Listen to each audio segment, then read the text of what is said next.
Did the Giants get the right guy, Louis? No question.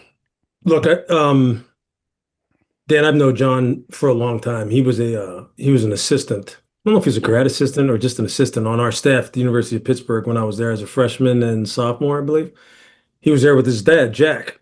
Who was a great friend of Mike Godfrey. So I've known John a long, long time. I know what his family values and how they look at the game of football. Um, I've been fortunate enough, along with our team, to call multiple Monday night games and talk to him multiple occasions about team building, player development, roster construction, coaching staff construction, philosophical beliefs, as far as how the game needs to be played. And I'll tell you, to me, he is the true definition of a CEO when you're talking about a head coach and what that role really does entail. Because he started off as a special teams coach, right? And then Andy gave him more exposure to defense to kind of round out his resume a little bit more when he was coaching there, so he could become a head coach.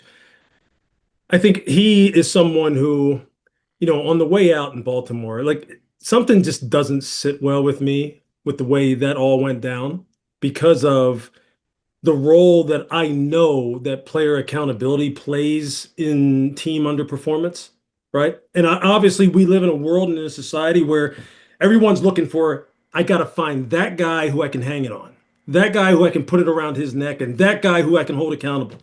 And there's a lot of people who behind the scenes who sit back and just kind of go, who will I escape that one?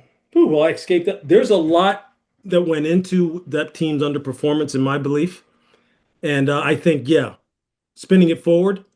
I love what Coach Dayball did as far as really vouching for Jackson Dart and kind of selling him to John. And obviously, ownership up there is going to give him everything that he needs.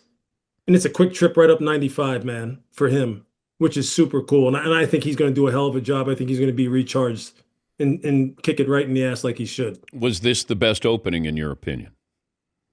Um, I think because of the quarterback situation and the young pieces situation, where if you were like to list the top five positions on a football team that you needed to have in place in order to then fill out everything around it, yeah, I think when you look at the fact that you have Jackson Malik coming back, you have edge pass rushers, you have a guy who can be a workhorse every down back. He's going to still need to fix that offensive line and make it something that becomes more consistent. Yeah, I think there's a lot of things in place right there. Now, obviously, player identification, selection, development, all that stuff has to still happen. But yeah, a lot of the foundation is right there. It really is. And I think, like, the Big Blue fan base is as passionate as there is in football. There's a lot of alumni who are sitting there going, thank you.